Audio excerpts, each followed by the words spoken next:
శ్రీమాత్రే నమః. శివాయ గురవే నమః. నమస్కారం అండి అందరికీ. అమ్మ దయతో అందరూ బాగుండాలని మనస్ఫూర్తిగా కోరుకుంటూ ఈరోజు మనము 2వ శ్లోకం గురించి చూద్దాము. ఈ శ్లోకంలో మొత్తము మనకి 4 నామాలు వస్తాయి.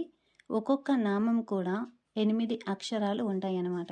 అంటే ఒక్క నామానికి 8 అక్షరాలు ఉంటాయి. శ్లోకం మొత్తంలో 4 నామాలు వస్తాయి. ముందుగా శ్లోకం చూద్దాము. ఉద్యద్భానుసహస్రాభా చతుర్బాహు సమన్వితా రాగస్వరూపపాసాఢ్యా క్రోధాకారాంకుశోజ్వలా. ఇప్పుడు మనము ఫస్ట్ నామము అంటే ఉద్యద్భాను సహస్రాభా. ఇది మొత్తము కలిపి 8 అక్షరాల నామము. నామావళిలో వచ్చేసరికి శ్రీ ఉద్యద్భాను సహస్రాభాయై నమః అనేసని చెప్పాలన్నమాట. ఇంకా ఈ నామంలో ఒత్తులు దీర్ఘాలు చూస్తే కనుక ద్యద్ అంటే దాకు యావత్తు వచ్చింది. ఇంకా దాకు పొల్లు ఉందన్నమాట. అంటే దీన్ని ద్యత్ అని కూడా పలుకుతారు, కానీ ద్యద్ అనమాట. ఇంకా బా అంటే బాకు ఆకార దీర్ఘం వచ్చింది. ఇది మహాప్రాణ అక్షరము. స్రా అంటే సాకు రావత్తు వచ్చి ఆకార దీర్ఘం వచ్చిందనమాట. మళ్ళీ ఇక్కడ లాస్ట్లో బా అనేసి అని వచ్చిందనమాట. ఇది కూడా దీర్ఘంగా పలకాలి. ఇక్కడ ద్యద్ దగ్గర ఆగి అంటే బాను గంభీరంగా పలికి శ్రాభాను సాగదీయాలన్నమాట. అంటే ఉద్యద్భాను సహస్రాభా అనేసి అని చెప్పి ఇది మొత్తము 8 అక్షరాల నామము. ఎక్కడా కూడా విడదీయకూడదు, మొత్తము ఒకేసారి పలకాలన్నమాట. ఇంకా పద విభజన చూసుకుంటే ఉద్యత్ భాను సహస్ర ఆభా అనేసని. ఉద్యత్ అంటే ఇప్పుడే ఉదయిస్తున్నా అనేసని. భాను అంటే సూర్యుడు. సహస్ర అంటే 1000 అని. ఆభా అంటే కాంతి లేదా తేజస్సు అని. కేవలం ఒక సూర్యుడి కాంతిని మనము చూడలేము. అలాంటిది 1000 మంది ఉదయ సూర్యులు ఒకేసారి ఉదయిస్తే ఎంతటి వెలుగు ఉంటుందో అంతటి దివ్య తేజస్సు గలది అమ్మవారు అని చెప్పి అర్థం అన్నమాట. మన మనస్సులోని చీకటిని అంటే అజ్ఞానాన్ని పారద్రోలి జ్ఞానోదయాన్ని కలిగించే శక్తి ఈ నామానికి ఉంది. ఇప్పుడు మరొక నామం చూద్దాం. చతుర్బాహు సమన్విత. ఇది కూడా మొత్తము 8 అక్షరాల నామము. చతుర్బాహు సమన్విత అనేసని. ఈ నామాన్ని కూడా ఎక్కడ మధ్యలో ఆపకూడదు, పూర్తి నామము ఒకేసారి పలకాలి. మనకి నామావళిలో వచ్చేసరికి శ్రీ చతుర్బాహు సమన్వితాయై నమః అనేసని పలకాలన్నమాట. ఇక్కడ చతుర్బాహు అనే పదములో ఉన్న బా అనే ఉచ్చారణ తెలుగు వ్యాకరణం ఇంకా సంస్కృత మంత్ర శాస్త్రం మధ్య ఉన్న ఒక ముఖ్యమైన తేడాను మనకు తెలియజేస్తుంది. దీన్ని సరిగ్గా అర్థం చేసుకుంటేనే నామ ఉచ్చారణ శక్తి మరింత స్పష్టమవుతుందన్నమాట. ఇంకా ఒత్తులు దీర్ఘాలు చూస్తే కనుక బా అంటే బాకు రావత్తు వచ్చింది. దీన్ని రేపా అనేసని అంటారనమాట. ఇంకా ఆకార దీర్ఘం వచ్చింది. మీ అంటే నాకు వావత్తు వచ్చి ఈ కార దీర్ఘం వచ్చింది. అంటే చతుర్బాహు సమన్విత అనేసి అని చెప్పి. తా అన్నప్పుడు చివరన ఆకార దీర్ఘం వచ్చింది. ఇక్కడ మనకి బా ఇంకా న్వి రెండు కూడా సంయుక్త అక్షరాలు అనమాట.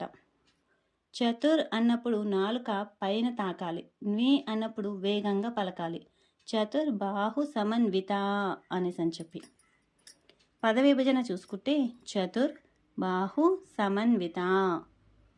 చతుర్ అంటే 4 అని, బాహు అంటే చేతులు అని, సమన్విత అంటే కలిగి ఉన్నది అనేసి అని చెప్పి. అమ్మవారు తన 4 చేతులలో పాసము, అంకుశము, చెరుకు ఇంకా 5 పుష్ప బాణాలను ధరించి ఉంటుంది.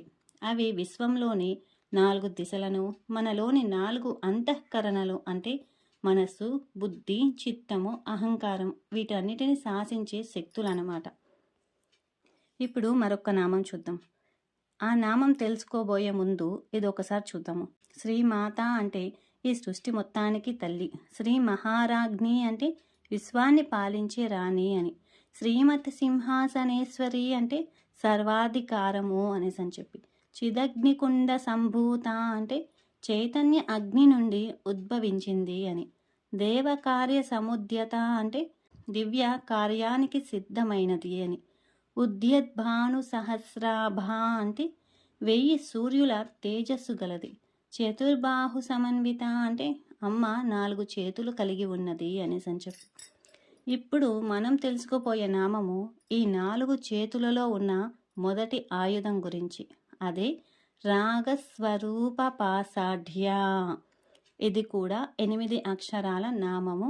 ఈ నామాన్ని కూడా ఎక్కడ మధ్యలో విడదీయకూడదు. పూర్తి నామము ఒకేసారి పలకాలి. నామావళిలో వచ్చేసరికి శ్రీ రాగ స్వరూప పాసాఢ్యాయై నమః అనేసని వస్తుంది. ఒత్తులు దీర్ఘాలు చూస్తే కనుక రా అన్నప్పుడు రాకు ఆకార దీర్ఘం వచ్చింది.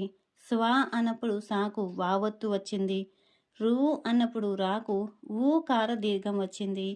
పా అన్నప్పుడు పాకు ఆకార దీర్ఘం వచ్చింది. సా అన్నప్పుడు సాకు ఆకార దీర్ఘం వచ్చింది.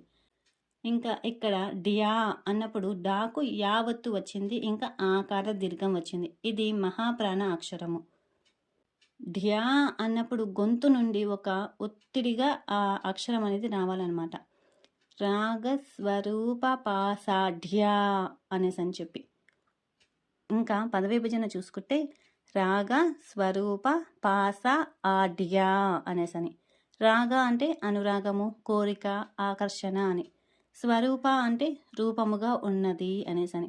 పాస అంటే త్రాడు అని. ఆఢ్య అంటే అలంకరించబడినది లేదా కలిగి ఉన్నది అనేసని. అమ్మవారి ఎడమ చేతిలో ఉండే పాసము మనలోని రాగానికి అంటే కోరికలకు ప్రతీక అన్నమాట.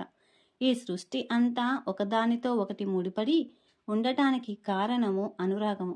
భక్తులపై ఆమెకి ఉండే అపారమైన ప్రేమకు ఈ పాసం ఒక గుర్తు అన్నమాట.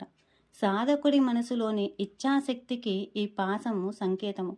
మనలోని అశాస్త్రీయమైన కోరికలను తన పాసముతో కట్టివేసి మనల్ని సరైన మార్గంలో నడిపిస్తుందని అర్థం అన్నమాట. మరొక నామం చూద్దాము. క్రోధాకారాంకుశోజ్వల. ఇది కూడా 8 అక్షరాల నామం అన్నమాట. ఇది మరొక ఆయుధం అన్నమాట. నామావళిలో వచ్చేసరికి శ్రీ క్రోధాకారాంకుశోజ్వలాయై నమః అనేసని చెప్పాలి. ఒత్తులు దీర్ఘాలు చూస్తే క్రో అన్నప్పుడు కాకు రావత్తు వచ్చి ఓకార దీర్ఘం వచ్చింది. దా అన్నప్పుడు దాకు ఆకార దీర్ఘం వచ్చింది. ఇది మహాప్రాణ అక్షరము. రామ్ అన్నప్పుడు రాకు ఆకార దీర్ఘము ఇంకా అనుస్వారం ఉందన్నమాట. అంటే పక్కన 0 అనేది ఉంది. సో అన్నప్పుడు సాకు ఓకార దీర్ఘం వచ్చింది. జ్వ అన్నప్పుడు జాకు జావత్తు వచ్చి వావత్తు కూడా వచ్చింది. అంటే ఇది ద్వితీయ సంయుక్తాక్షరము అనమాట. అంటే ఒకే దానికి 2 ఒత్తులు వచ్చాయి. అప్పుడు ద్వితీయ సంయుక్తాక్షరము అయ్యింది. లా అన్నప్పుడు చివరన ఆకార దీర్ఘం వచ్చింది. జ్వ అన్నప్పుడు ఒత్తిడి ఇచ్చి పలకాలన్నమాట. జ్వ అనేసని. క్రోధాకారాంకుశోజ్వల అనేసని చెప్పి. పద విభజనలో చూసుకుంటే క్రోధ ఆకార అంకుశ ఉజ్వల అనేసని చెప్పచ్చు. క్రోధ అంటే కోపము అని. ఆకార అంటే రూపముగా కలిగినది అని. అంకుశ అంటే ఏనుగును అదుపు చేసే ఒక సాధనం లాంటిది అనమాట.